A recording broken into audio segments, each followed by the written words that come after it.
Just wanted to come in here and give you a little bit of an update of what's going on in the real estate and economy today. My name is Luisa Cruz, and I'm with Prosperity Rep of Keller Williams Princeton.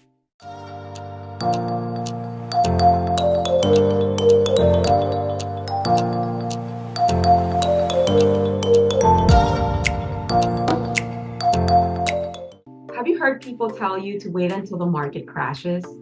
I'm sure you've heard that a whole bunch of times. I've heard it a lot of times as a real estate agent, especially when I'm dealing with the younger crowd that has never bought a home before and are listening to like their parents or their older siblings that bought maybe during the crash of 2008.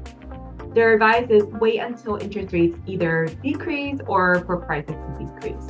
That's something that I hear buyers talking about over and over again. You know, they're going to wait because houses are too expensive, interest rates are too high, which is a valid point. However, the information that I have today might change your mind. Have you ever heard of the term reverse crash?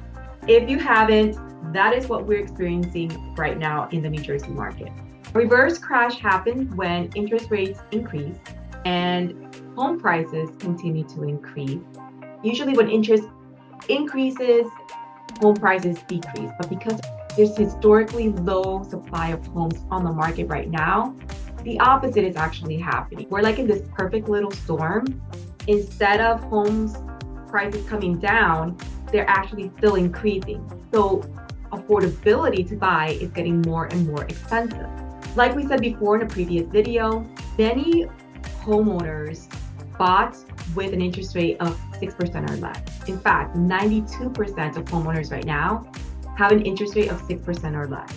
62% of those have an interest rate of 4 or lower. And if you look at the calculations of that, a 4% interest rate for a home that's $500,000 would be around this much.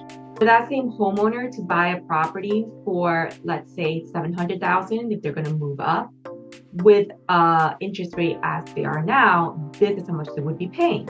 So based on these factors, there's a shift in the behavior of home sellers.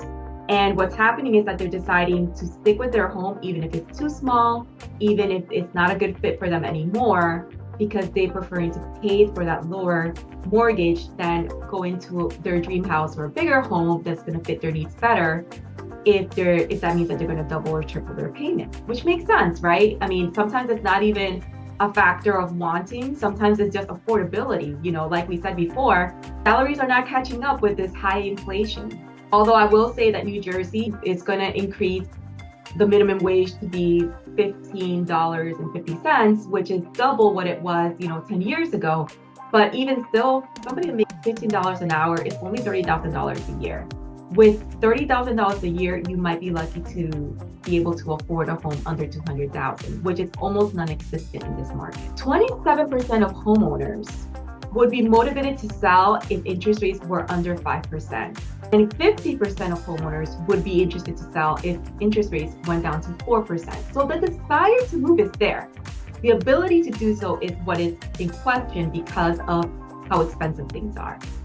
If you listen to the economy news, you might have heard that last week the Fed OMC decided to not increase interest rates. They're supposed to increase them last week.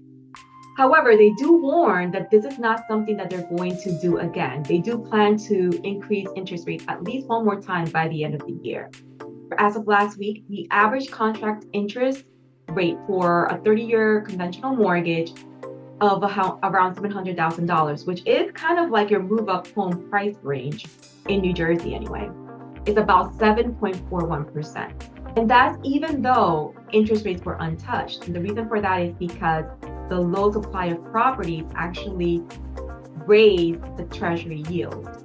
In fact, Minneapolis Fed President Neil Kashkari said that he's unsure whether the central bank has raised interest rates enough to tame inflation. And he believes that rates may have to go meaningfully higher from here to bring home prices down and get inflation back down to around 2%. Having that said, many people have been holding their breath for better prices or lower interest rates, and that just does not look like it's going to happen. There's still bidding wars, maybe not a lot of bidding wars, but there's still a few bidding wars.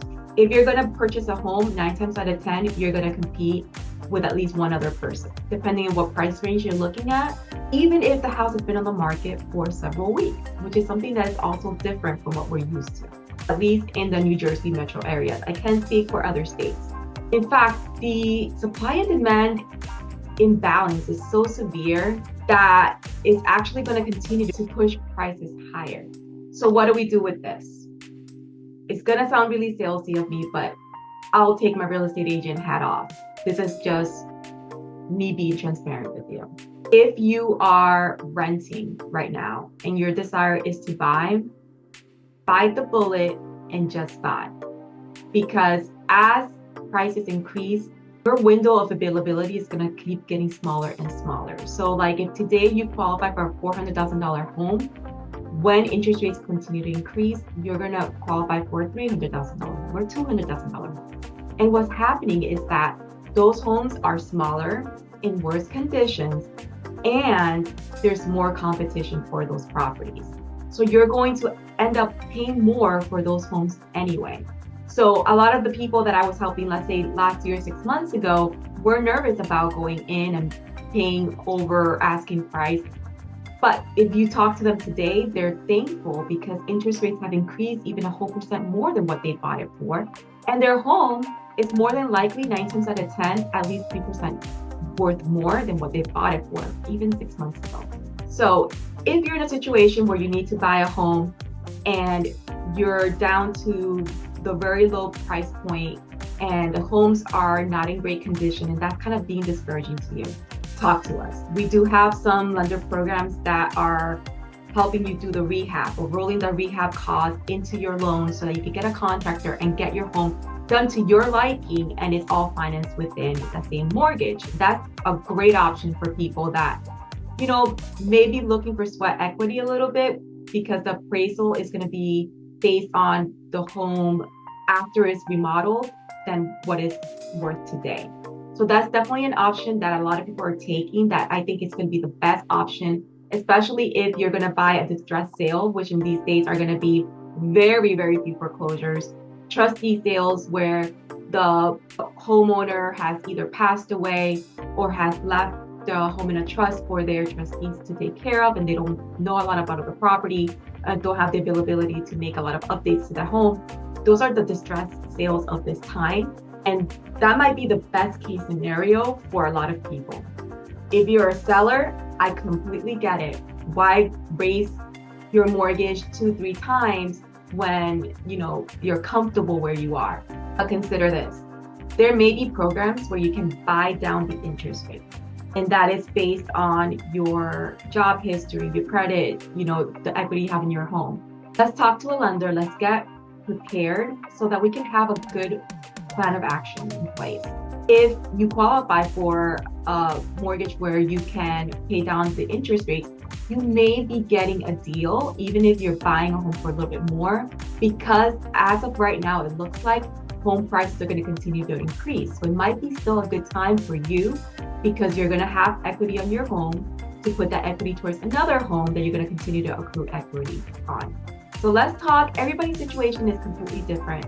I love to just get one-on-one with you and see what your plans are so we can get a plan of action together. There's so many options out there that I can't possibly cover in one video, but I hope that this brings you a little bit of information and helps you make those informed decisions as you move forward with your plans.